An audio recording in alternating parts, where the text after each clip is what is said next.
Thank you for joining us for this Cell Mentor virtual panel discussion. I'm Krista Bledsoe, editor for Molecular Cell and Cell Mentor, and I'll be moderating today's discussion on preventing burnout in academia. The global COVID-19 pandemic has forever altered how scientists work and their relationship to the work that they do. Burnout is rampant amongst those in academia, with more and more postdocs and PIs reporting stress, exhaustion, and disillusionment. Joining me today, we have two speakers with their strategies for helping to prevent burnout and creating an environment that promotes healthy work habits for both their trainees and themselves. Our third speaker unfortunately had to cancel, but today we have Jim Maher, professor of biochemistry and molecular biology at the Mayo Clinic, and Celeste Simon, the scientific director of the Abramson Family Cancer Research Institute at the University of Pennsylvania. Thanks for joining us today. For our audience, if you have any questions for our panel, please put them in the chat and we'll be monitoring that throughout the presentation. Before we begin, I'd like to take a moment to thank Cell Signaling Technology for sponsoring Cell Mentor and for helping us bring together today's panel. And with that, let's get started. The first question I'll ask both panelists is, can you tell us a little bit about what your work is like day to day and how has that been affected by the pandemic? Did you have to shut down or work from home? What's the last year and a half been like for you? And we can start with start with Celeste. Perfect. Okay. Well, thank you and good morning. So obviously the last 15 to 16 months have been unprecedented. I think a word we're starting to get very tired of. I admit that. But initially, I have to say that I viewed it as, obviously an incredible global tragedy, which it is and was, but also a chance to kind of reboot and reassess priorities and, think about, how we can reposition what we're doing to be as effective as possible. And all of a sudden, my overly scheduled travel calendar disappeared. And so I thought, this is just going to be great. I'm going to think more. All these things I've been meaning to get to. And I have to be honest, my schedule just completely changed and became seemingly even more frantic. I probably overcommitted thinking that, well, I won't be jet lagged. I won't be in a hotel. Why not? But to answer the questions specifically, we were completely shut down for about 2.5 months. And then we did a gradual, return to research. We do use computational tools, but my lab remains utterly dependent on wet bench research. We're dependent on patient material, mouse models, et cetera. And so we went to shift work. We had to schedule when people could be here. We had to come up with new tools of communication. And many of these things were to the good. By the middle of May, I can walk to my office and my lab. And so I started coming back in every day. In fact, potentially to the dismay of my trainees, I'm here every day. I'm very available. I'm maybe too available. But now we're really back to really 100% work in the lab. In fact, Penn has just dropped both its mask requirements and social distancing requirements because vaccination is mandatory for absolutely everybody on the campus now. And they have until August 1 to comply. I think that that's a good thing. I will say here are the remaining challenges, and they're extraordinary.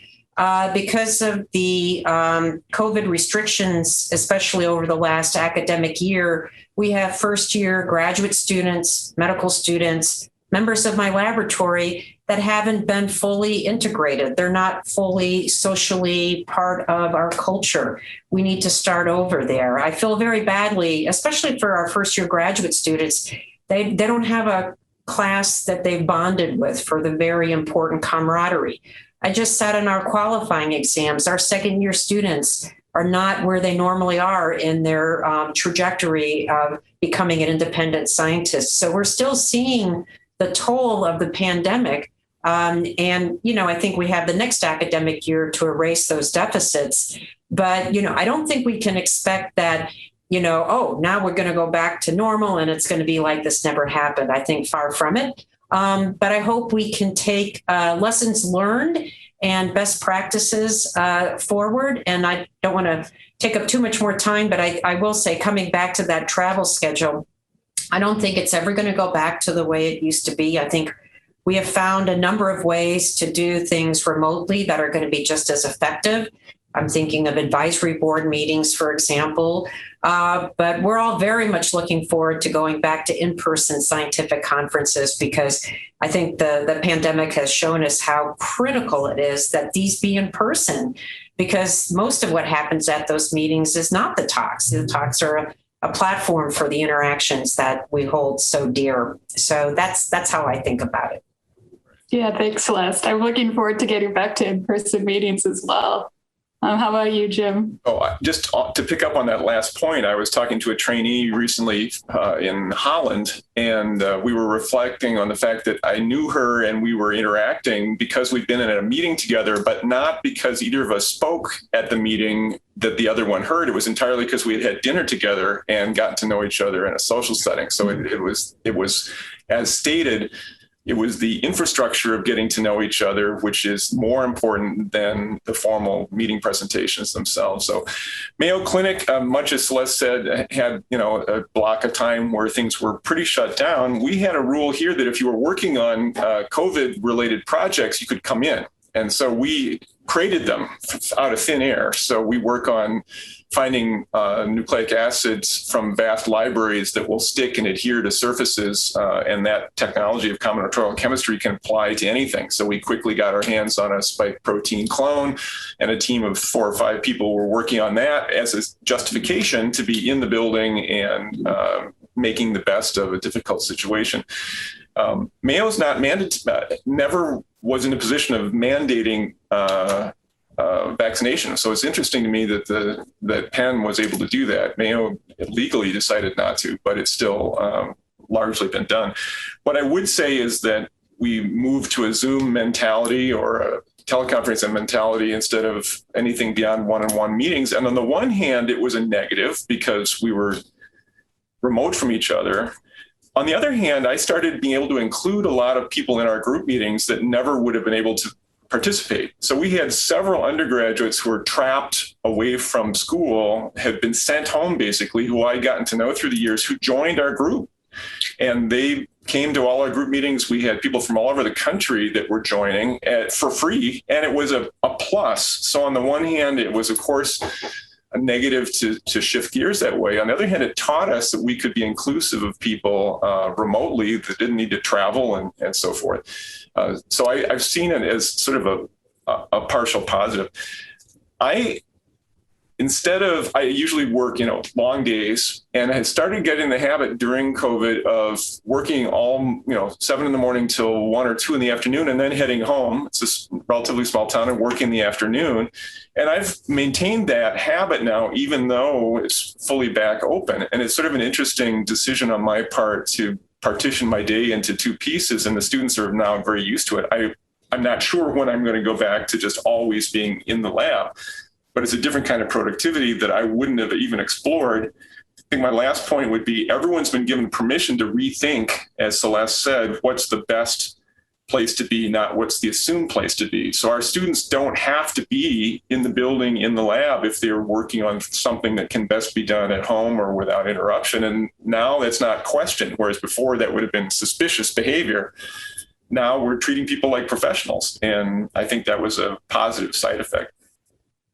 Thanks. Yeah, it's nice to see some positives coming out of a really difficult year and a half. The next question I'll ask is about burnout across career stages. Do you think the experience of burnout is similar in students, postdocs, junior faculty, or are there unique challenges at those stages? And is there a stage where you felt the most pressure or stress? We can maybe start with Jim on this one. Yeah, I thought that question's appropriate. There are obviously challenges of burnout across all stages. What I would just say is that for those of us in leadership who have authority, we also have this responsibility to maintain our groups, which often means money and publications and these pressures that fall to us as the leader. And I think that brings a certain feeling of duty and responsibility and burden that makes it harder in some ways. So I although I don't minimize the burden of my students, I would say that the responsibilities that come with having a team around you who are needing to be fed, cared for, and maintained brings a sort of a different burden. That there are many positives from it, but it is a little bit different, I think. So that would be my point, extra responsibility. Yeah. How about you, Celeste? I think burnout is definitely part of every step in this journey. As a graduate student way back in the dark ages, I remember spending 6 months trying to get a Southern blot to work. The technology back then, there's just no comparison what our expectations are. But I think as graduate students, the steps that you go through, preparing for your qualifying exams, quite frequently coping with projects that don't really come together until maybe the last 6 months of your thesis, those things are really tough. As a postdoctoral fellow, you have different pressures. You're now a very capable person, able to do many things in the lab, that your graduate training prepared you for, but, then you're kind of looking at your postdoctoral training life and what's that going to look like. And that has its pressures. And I think we have to remember, this is on my mind constantly. I think the cohort in our world that's been the most adversely affected by the pandemic are our senior postdoctoral fellows, who I feel have been held hostage by the financial pressures of, I saw my own postdoctoral fellow, job searches evaporate, visits go away, offers rescinded, really a very difficult time for the senior postdoctoral fellows, in particular, those looking to transition into academic positions. I believe those things will return, but I think that they were probably, of everybody, the most adversely affected. Students could take a little longer to get a PhD. I'm probably going to have a bit of a gap in my publication record. Oh, well, maybe grants will come through a little more slowly, but that group really was very adversely affected. And I think we want to really pay attention to that and find out how we can reverse that difficult course. But what Jim said is absolutely true. Keeping the ship running. And I run a lab and an institute. And, there are a lot of pressures. And so just learning to cope with it has been something I've been working on ever since I started an independent career in 1992. Do I have all the answers? Absolutely not. But I've come up with a few that maybe other questions would allow me to elaborate on. Perfect. Thanks. That probably segues nicely into our next question, which is, what strategies do you have for dealing with burnout or preventing burnout? Either strategies for yourself or things that you've seen work well for students and trainees.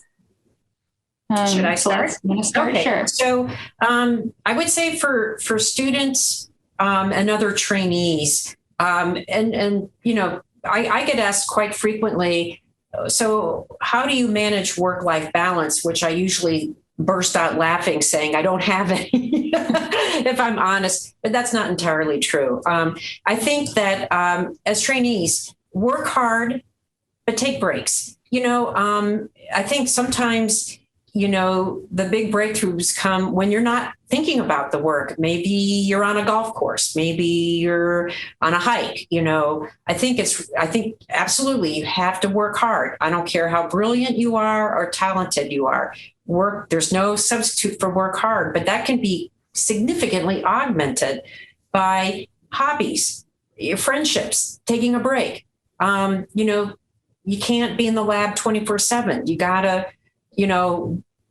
schedule yourself in such a way that you do have some time for outside interests that give you a mental break and, help you sleep well and be energized and, return to, what's a demanding life. And so that's really what you need to do, is try to be organized, try to think about what's most important for you outside of your science world, book club, cooking classes, hiking, those things, they're very important. And to this day, I try, look, I'm like Jim, we have to put in incredibly, incredibly long hours. Nevertheless, the things that I really enjoy, I'm an actually, I will mention this. This is pretty cool. At Penn, I'm part of a group of senior women faculty that get together monthly. And that group has grown, and everybody in it is either a department chair, institute director, dean. Half of the group are in National Academy of Sciences. But, we get together monthly for social activities. I have a group of friends I go to the symphony with. I have a different group of friends I go to the theater with. I have another group that I go to basketball games with. So, and those things sustain you. So you have to work hard, but you have to find things that give you a break. And quite frequently, I'm watching the 76ers cough up another game, but then a good idea comes. So, those things are important. Yeah. I totally agree with that. Working smart, maybe the way I would refer to it, not just working hard, thinking ahead about what you're doing and doing it well after planning twice and doing it once. These are disciplines. I totally agree about balancing your life so that sleep and diet and things that keep your body and immune system healthy, those are disciplines. What I was going to say is that I've heard now frequently commented that people that are experts in this area say that things like mindfulness and gratitude and time for meditation or something like that are important. And I was like, why does that ring true for me? And I was realizing that it was because, and I'll just be honest, my Christian faith has always given me those same three things. And I think each person can find them in whatever their tradition is. But mindfulness, in my case, gratitude, my theology is that my whole life is about gratitude. And that's baked into who I am. And so remembering that we have a short-term purpose in each day, but we have sort of a longer-term purpose for being here and grabbing on what that purpose is, I found those to be really refreshing so that when you have this kind of disturbance, it doesn't change what your short-term purpose is and what your long-term purpose is. It doesn't change the fact that I'm fundamentally thankful for the grace that's been given to me. And I spend a lot of my time joyfully doing things like Celeste said that allow me to use my brain in a different way. I'm a musician. I think getting involved in public or community service so that you're getting out of yourself and your own preoccupations and saying, how can I help other people or use the skills I have to make other people's lives better, can remind us that this is not really all about us at all. This is in some ways about the human condition and making something else better. And indeed, when I'm playing music, I'm using a piece of my brain that's often sorting through in the buffer problems that we're trying to solve that maybe I can't solve otherwise. I frequently find myself doodling when I'm at a seminar about a different problem, and I'm realizing that I'm fixing that as we go along. So to me, it's that gratitude piece, so it doesn't get lost in the shuffle, and it's being disciplined about time and diet and sleep so that those don't get lost in the shuffle. That make us more resilient, I think. Thanks. Those are really good points. We have a question from Justin in the audience, which is, how do you try to combat the culture in academia that revolves around the expectation that if you don't work nights, weekends, holidays, 60 to 70-hour weeks, you won't make it in science? Let me just jump in on that away. It's by meeting people like Celeste who are successful, but can show you a balanced role model life and what she was just describing about book clubs and so forth. So I think those of us in leadership have to show an example to our trainees that says, yeah, we work hard, but it's not sacrificing everything in our life on this altar of mythology about as if you could work like that for your whole career. So I think it's up to us in leadership to give role models, maybe. Celeste, do you think? I think that's absolutely right. And I really like what you just heard in the previous answer, that I sometimes lose track of myself. A grant didn't get funded. A paper got rejected, even by Molecular Cell or something like that. But they accepted all the papers that were submitted. But we should be grateful. At the end of the day, we're extraordinarily lucky, and maybe in future questions, I'd have the opportunity, because we've been talking about this amongst ourselves, the group of women I talked about, what gives us joy in this job? And the list is very long. But to answer your question, Justin, I think, to be honest with you, if you choose a career as an academic PI, you are going to be looking at very long hours. You are entitled to breaks. You are entitled to holidays and, the things that we mentioned that take you out of the lab, music, exercise, et cetera. That's the reality of being an academic PI. But that doesn't mean, if maybe that doesn't suit, where you want your life to go, there are so many other ways to contribute. People, I counted up, I've had 75 people through my lab now at many levels, and they've gone on to do all kinds of things that are critical to the overall mission. And they chose their paths because they took a hard look at it and they wanted their workload to be a certain way. Now, everybody has to work hard, but like you heard, you can work smart. But, if you want to run an independent laboratory just because of the reality of it, it doesn't quite fit itself well into a 9-to-5 work week. But it doesn't mean that you can't have a very full and rewarding life. I mean, that's how I see it. It just, what you just heard about, keeping the grants coming in and the papers going out and making sure that, when I take on graduate students, postdoctoral fellows, undergraduates, you name it, I view it as my responsibility to see that they succeed in whatever they need to do. And that takes a lot of my time. Nothing makes me happier than seeing them succeed at whatever they've chosen, whether I have members of my lab are editors at high-end journals, they're in consulting, they're in industry, they're teaching in liberal arts colleges, they're doing what I'm doing, and they're in public policy.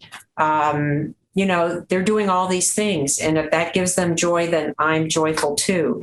But to get them to that place and also try to make a mark on, cancer, which is what we're trying to do here, it takes a lot of hours, but I'm more than willing to do it. And so I think it's just being honest with yourself. What do you really want? Again, the PhD gives you an opportunity to pursue so many interesting and exciting, activities in the continuum of the biomedical effort. And I think you just have to decide which one works for you for what you really want. So that's how I see it. And I think that's the most honest answer I can give. But I'd like to hear what the other panelist has to say. Yeah, so I totally agree. I think we sometimes forget that with that responsibility to work hard, and if you're a PI, have this lifestyle, comes an amazing freedom to create your own brand. Maybe it's the way I think about it. We don't often talk ourselves about as small business owners, but we really are. Most of us who run laboratories, it's as if we ran small businesses. And we have a chance to create the brand, the identity, the personality of our groups. We get to decide how we will be known in the community, what are distinctives of the kind of style of research we do. So that's kind of a privilege to have that freedom to decide who we are and how we do it. Most of us don't really have bosses. We collaborate with the team we're built into.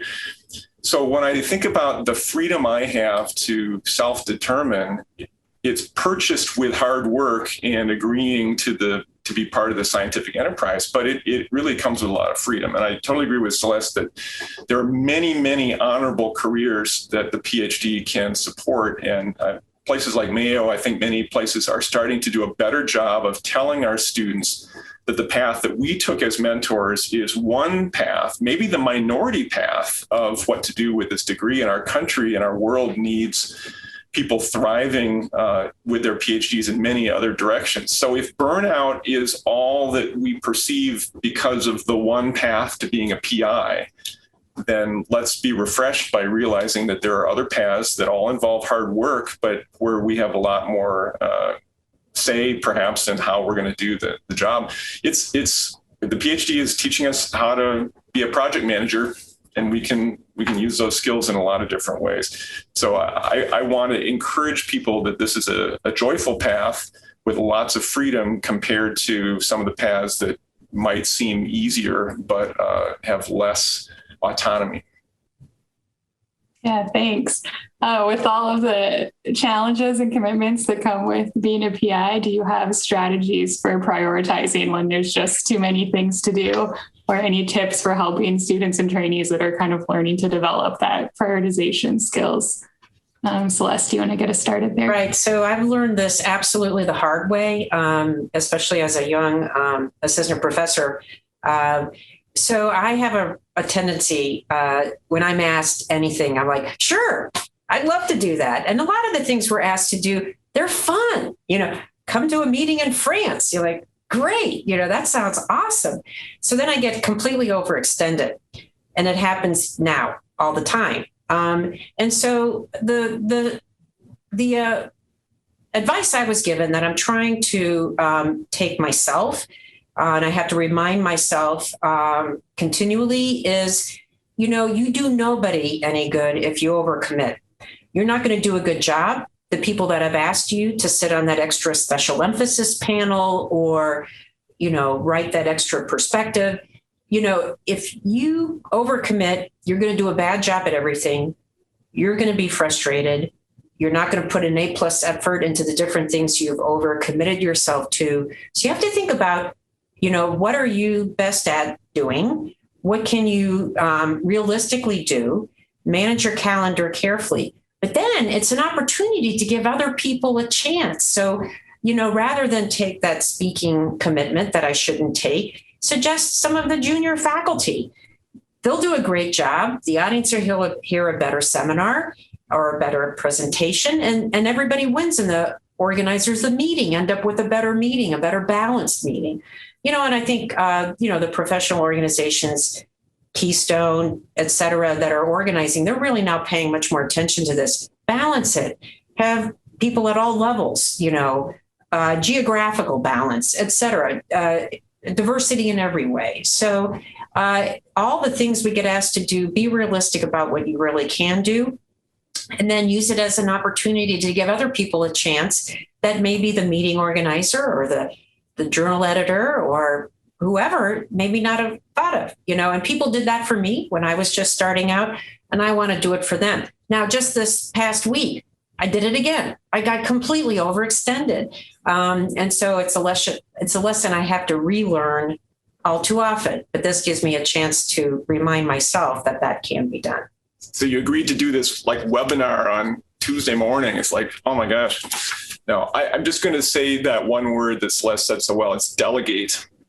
And I would just say I've realized now there are things that I should be asking my students to do rather than me doing, even though I'm excited to do it because I'm curious about how to solve that problem too. I'm often in partnership with my students on a project. How are we going to solve this problem? More and more, I need to just say they're going to grow by me saying you figure out entirely what the solution is here without me giving you any hints or coaching or a quick whatever.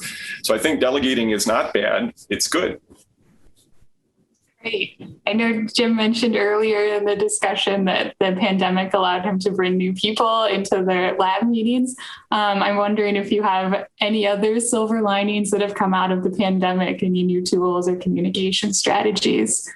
Jim, did you have any other ones there? I just want to mention on this concept of travel. I mean, I think as scientists, we're also stewards of knowledge about our world. And I was reminded the other day, we've had international meeting with partnership in Sweden for years, and we haven't been able to travel. And so we were bemoaning that. But I was inspired by the response from my Swedish colleagues was that this fit into their long-term strategy of reducing carbon emissions.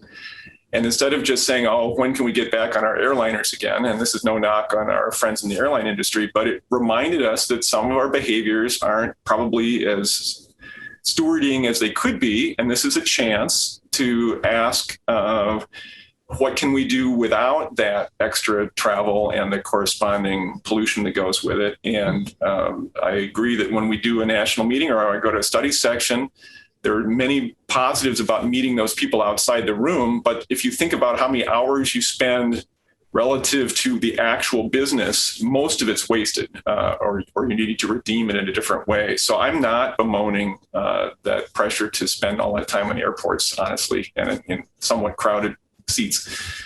So those are positives. We're giving ourselves permission to question some of the routines that maybe weren't as stewarding as they could have been.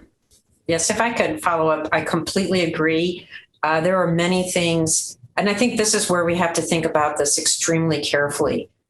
What are the things that really do need to be in person? And I think certain scientific conferences, especially for the trainees, have to be in person. Teaching has to be in person, I swear. But, I'll take a big meeting. Now what I'm hoping is that many of them will continue in person, but if they have a virtual component, it will allow scientists that may not have the resources to attend, participate in some way. And I'm sure this is not lost on Keystone, that they could, have one fee for the people that come in person and a different fee for people in countries with not the same resources to at least get something out of it that would benefit them. And I totally agree, less travel will be a better outcome for, the things we have to keep in mind about the climate. But I do also think there's certain things that, so I just sat on a study section. Do I think the virtual platform benefited the applicants? Absolutely not. I think it has to be, as the day went on and people got crankier and crankier, the scores got worse. So we have to think about this very carefully. But I think choices can be made that will benefit the entire system and the planet, cut down on unnecessary travel. Thanks. Really good points. Go ahead, Jim. I've seen the scores get worse as the day goes on, even when you're in person. I understand that. But I think, as always, the answers are a little bit complicated and careful thought needs to be put into these things. But it will change, and definitely for the better. Yeah, thanks. We have another question from Tanya in the chat. She's asking, how do you keep the motivation about your science when you're tired, but you still have to keep working? She knows she's a senior postdoc. Yeah. So, I guess I'd have a couple answers. If we're intrinsically curious people, and most of us were selected for being curious people, we have to remember that the joy of why we're doing this in the first place is because we're curious for how things work. So when we find ourselves burned out because we've lost that curiosity, if there's a way of regaining what it was that gave me the spark in the first place about this, and it may require a refreshed approach to the problem, but allowing the curiosity that motivated us in the first place to be recaptured again. I guess I would come back to this concept that we have a short-term purpose that we need to be able to articulate. What is my purpose today? What am I here for? What do I really want to do to inspire others in my role? And we have a long-term purpose that justifies getting over this hump because it is a necessary step towards something we really are passionate about in the long term. And I think having the ability to talk about the short and the long term. And I'll just add that, in our thesis advisory committees at Mayo, many institutions for graduate students have an occasional meeting with a thesis advisory panel, like maybe at the halfway point at the end. Mayo is very invasive. We have them every 6 months. You meet with everyone on your committee every 6 months once you get done with your written qualifying exam. And it used to be that those meetings were mostly about the details of the experiments. Show us this blot. Why is this ChIP-seq result troubling? Whatever. And I've just been hammering on spending a little time at every meeting with the student's individual development plan and their long-term interest, and having them say, I'm starting to realize I'm more interested in being a teacher in a liberal arts college. So we can talk about this genome-wide results, but can we talk a little bit about, or as their coach, I should say, can we talk to the student a little bit about what we need to do to help her make connections toward that goal? So this is a long way of saying that keeping an eye on the prize, the long-term goal, maybe helps us get over what may seem as a uninspiring short-term obstacle. If I could add, and Tanya, I'd be happy to provide a link. I was asked to write a perspective for Nature Cell Biology, where, my colleagues were talking about how, I'd read some from dear colleagues who were talking about how their career had gone great and just kept getting better all the time. And I thought, all right, time for a different narrative. And I told them my story and all the times I came pretty close to quitting. And there were many. As an undergraduate chemistry major, as a graduate student floundering at Rockefeller. And the big crisis came as a senior postdoctoral fellow at Harvard, where I had nothing to show for 2 years of work. And I was like, that's it. I am done. But then finally something worked. And I kind of came back from the brink. And I just wanted to mention that what I learned from that kind of dark experience, that 1 year I felt like my career was just never going to take off. Within a year, things had completely turned around. And so if you're at a point where maybe you've kind of hit an impasse, I would make a couple of really strong recommendations. If you're really feeling badly, now, the system really provides better tools for getting, the kind of mentorship and counseling, et cetera, that you might need to cope. And please take advantage of those. But also recognize that, things can change very quickly. 1 year I thought I was done. And then within a year, I was actually on the job market and actually getting good offers. So, science is an up and down, just, doing the science is an up and down cyclical thing that will continue, whether you're just doing it yourself or even running as a group. We have our good months and our less good months, and how to cope with them are important tools that we need to adopt. But if things are looking grim, do know that they can and will turn around quickly. And I come back to the senior postdoctoral fellows that I really do believe have been the most adversely affected by the last year and a half. There will be allowances for that. For example, we're giving our junior faculty extra years on the tenure clock because we know that this has also been difficult for them. But if people are trying to wind things up and get on the job market, and hopefully those job opportunities will return quickly, just know that they'll get better. But in the meantime, be sure you get the help you need at any level. We have thesis committees for our PhD students, but we're now forming mentoring committees for our postdoctoral fellows, which is a really good idea. And even if where you are doesn't have an official process, you can seek out multiple mentors beyond your PI that I'm sure would be very happy to talk with you, because we've all been here, would be my answer. And Krista, if I could, Celeste, just tack on one other thing I think needs to be said. In a group this size of these listeners, there are going to be a certain number of people who are actually facing concerns that are mental health concerns. So it's not just what's my attitude, but I actually am facing some organic issues that need to be managed, or else I could be in a much worse situation. We didn't used to talk about that. We didn't used to admit that there are illnesses that affect our mind and our perceptions. And these are illnesses that scientists in training are prone to, just like the general population.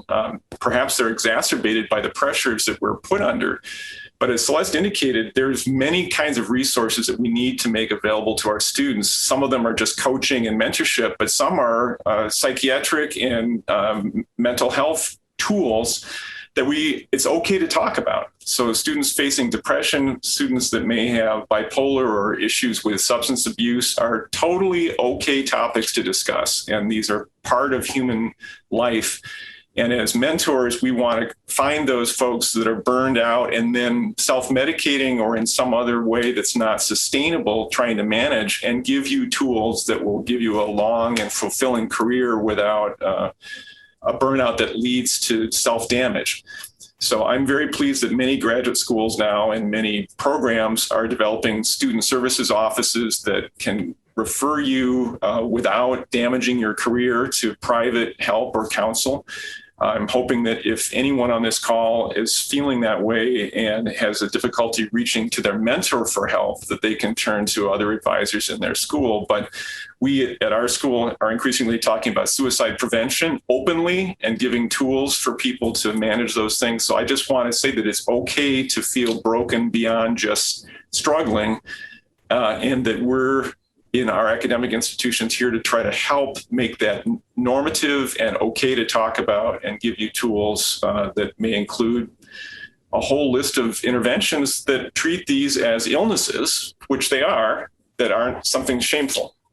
Right. We've all been here. We've all been here. And it's just a matter of being honest with yourself. I've had to take a good hard look at myself multiple times. And, when I was a graduate student, we didn't talk about these things. We knew about it student to student. But, that was not something your thesis advisor or your postdoc mentor was even maybe allowed to bring up. That was considered taboo. And that was unfortunate. And I think now we have I'd like to think we have a healthier culture in this regard. Yeah. Yeah. Thanks for bringing that up. It's a really important point to seek out mental health care if you need it. And I'm glad to see that your institutions are helping with that. Kind of a segue from that point, is there anything that you'd like to see your institutions do better or that they're doing well already to support faculty and trainees in promoting work-life balance and preventing burnout? Let's see, Celeste, do you want to start with this one? Sure. I think Penn, like many places, is really evolving. I think, once again, the pandemic reinforced a reset.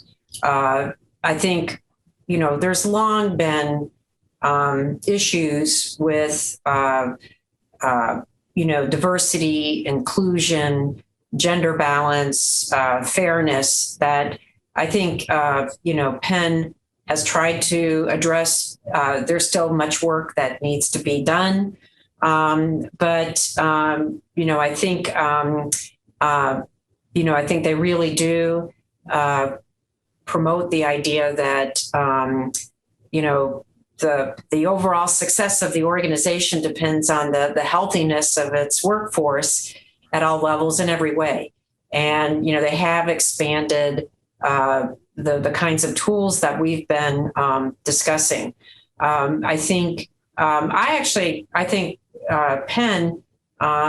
has always had a pretty remarkable culture of collegiality and collaboration. And,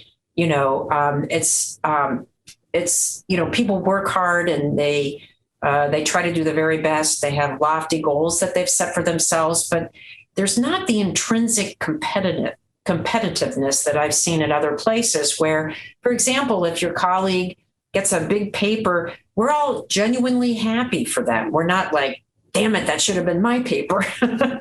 Or somebody gets a big accolade. Oh, that should have been me. I think we really do have a culture of, supporting each other and helping each other. And we try to extend that from the top to, the entering freshmen at our undergraduate campus.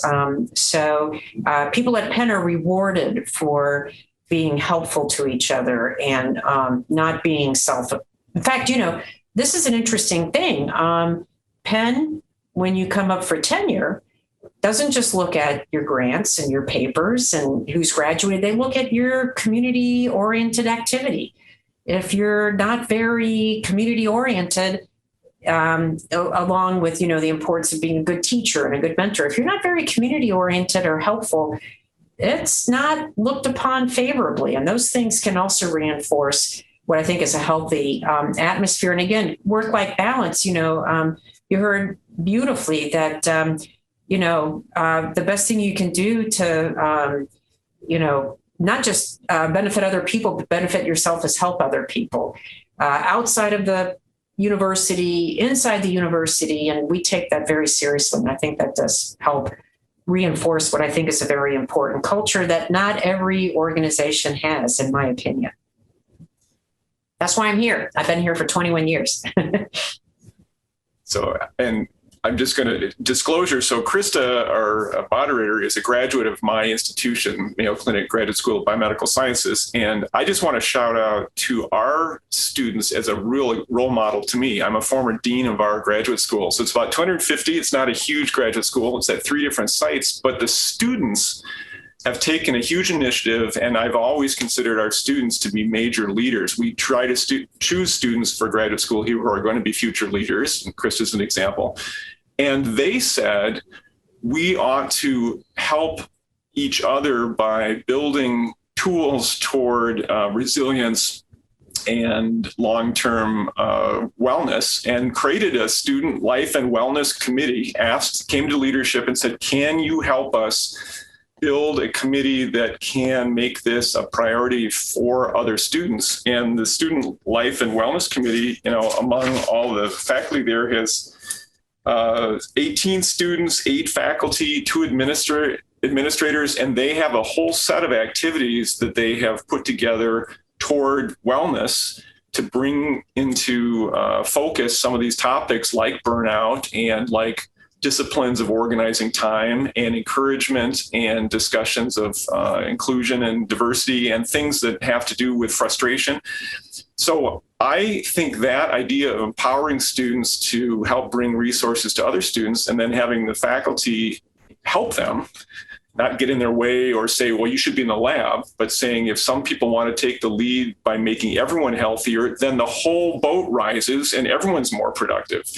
If we're distracted by burnout or cases of students who have not been managed well and are not doing well, then everyone loses. And so I just think this notion that graduate schools are seeing that their own students may have brilliant ideas about how to encourage each other and to ask for resources to bring in speakers and discuss some of these topics. I think that's I want to affirm that, because that's showing three-dimensional thinking as you've got your project, but then you're thinking already about how to build an institution that helps everyone to do well. That's the kind of people we want to be in leadership for academia in the future.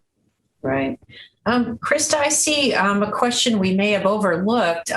It says, sometimes when I apply for some scientific non-academic jobs, they consider PhDs as overqualified. How to deal with it? It creates stress, and I think whether a PhD is worth it or not. So, Amit, I don't know if you're still in graduate school. If you are, we have really embraced the notion that the PhD is a springboard for so many different things. And I think the list is long, and you're absolutely right. Doing what we're doing is becoming a minority path, which is fine, as long as people get the opportunity to do what they're doing. If you're still in graduate school and you have your eye on something that you really want to do, that you think actually having the degree would not make you a good candidate for, you could potentially have the option of, leaving the program with a master's degree, if that's what you really want. And that's absolutely fine. But I want to encourage you that there are so many opportunities if you do have the PhD, nonprofit work, and we listed all these other ones that I wouldn't get discouraged and think that you're really at a dead end. I think, but if you have in mind a job that just having that having the master's degree would make you a better candidate for, by all means, go ahead and do that, and that's also a great path. And if it's okay, I see a very important question from Pia, who I believe is a junior PI trying to deal with not just launching an independent program, but the pandemic's pressure on keeping the family going.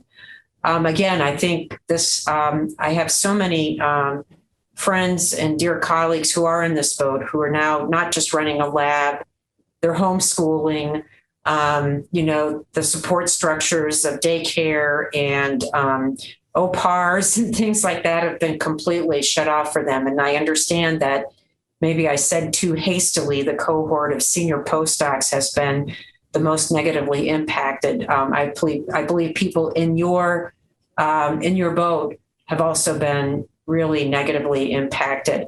The suggestion I might provide is to reach out to your mentoring committee, your department chair, and talk about ways that you can, perhaps get even. I mean, now at Penn, we haven't just given people an extra year on their tenure clock. We're now giving them an indefinite additional amount of time, because no one size is going to fit all.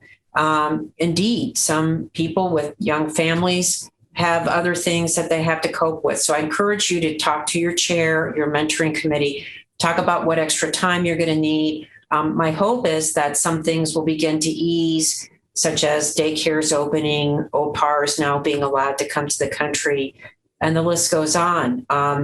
I think academic centers are coming up with creative ways to help people just like you. And so I'd encourage you to do that. I would also suggest if you'd like to email me, maybe we could talk offline about strategies. I should point out, I don't have children myself, but I think there are ways to juggle this. And I can understand this has been, in particular, very difficult for people like you. So I want to be encouraging that. I'm sure as things improve, this will get better for you as an individual. But I think, there are some creative ways to approach this. So if you'd like to email me, please do that, but also talk to your local, chair, et cetera. And Celeste, isn't what you just said salient in the sense that it's reminding us that maybe we should have been doing this all along in terms of not one size fits all, not a 10-year clock, but a 10-year path? In other words, this pressure on the system is reminding us that we have maybe taken for granted that the one size fits all for the white male middle-aged role model is inappropriate for academia to be healthy. And so maybe by stressing the system, we're maybe hopefully going to a situation where we make corrections, but it's not just for 3 years for people that were affected by the pandemic. It might be a reset of how we do tenure. So I'm wondering if the system is smart enough to use this as a inflection point or a correction point rather than just a temporary distortion. I What do you think? Totally agree. We already have this in place at Penn for our clinician scientists. So, we did have a one size fit all. If you were a PhD scientist, you had roughly 6 to 7 years. But if you were a clinician scientist, allowing for, clinical activity and demands on your time, you had a longer clock. But universities invest heavily in their junior faculty.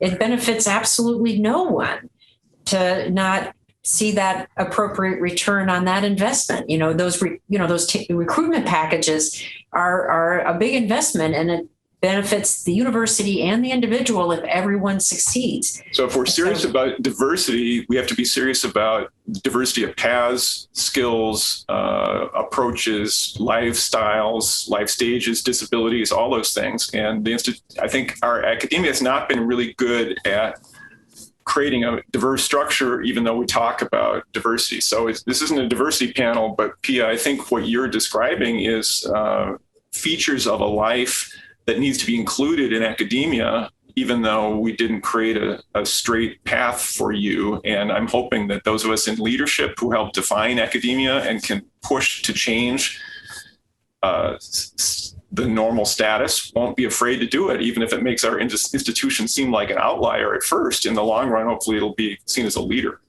We'll recruit all the best people. Hopefully. Yeah, all such good points. Thanks for catching those from the chat, Celeste. Maybe I'll ask you both one more last question as we wrap up. And that's, is there any advice you wish you'd gotten early in your career that maybe would have helped you and you wouldn't have had to struggle to learn it on your own? Celeste, do you want to take that one? Sure. So I benefited from my first assistant professor job because where I went, the University of Chicago, some more senior people took it upon themselves to, help me avoid what it could have been catastrophic mistakes. And so I really appreciated them, but I didn't know back then to seek it out. And so the advice I would give, first of all, to all of you graduate students, what you heard is really good advice. This is hard. And, give yourself a break. You have to work hard, but working smart is really, really good. But do try to, take into consideration the things that we really think would be beneficial.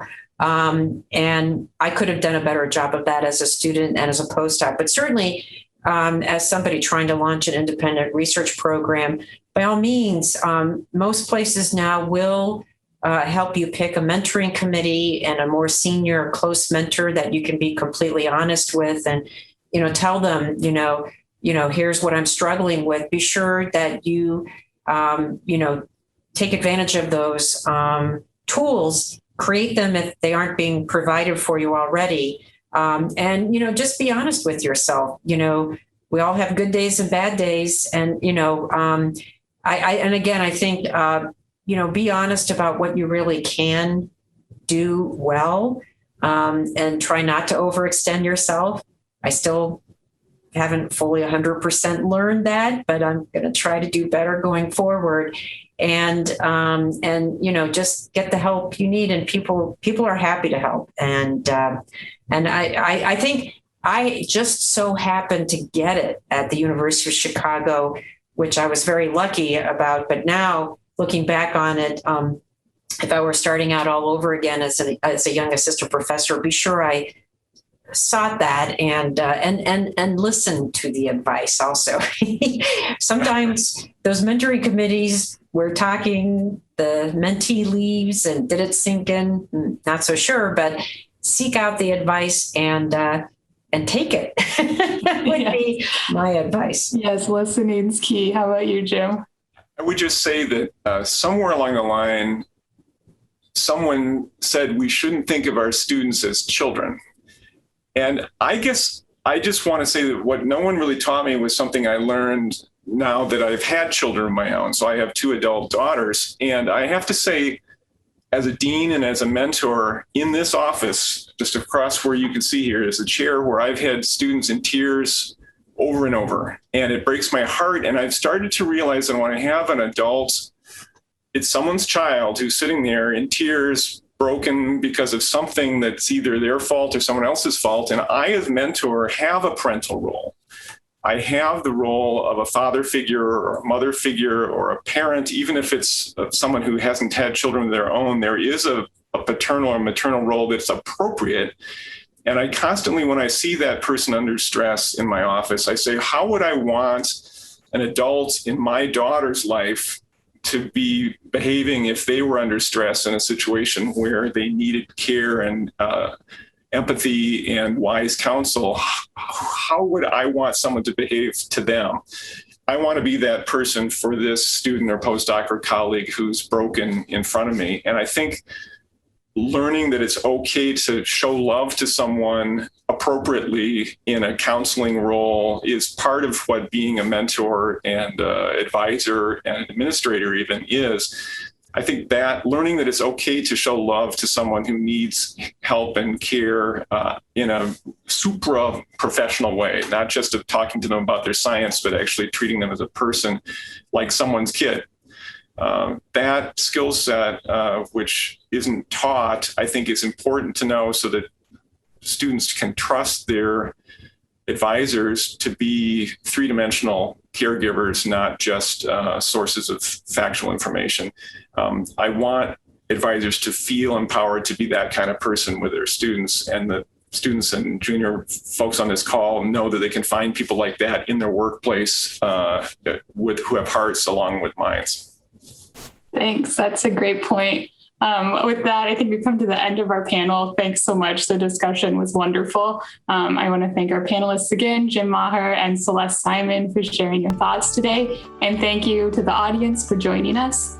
And for more insights to help you navigate your career, head over to cellmentor.com. It's an online resource from Cell Press and Cell Signaling Technology. There you'll find blogs, videos, handbooks, and how-tos that will help you get inspired, get technical, get published, and get hired. Thanks again.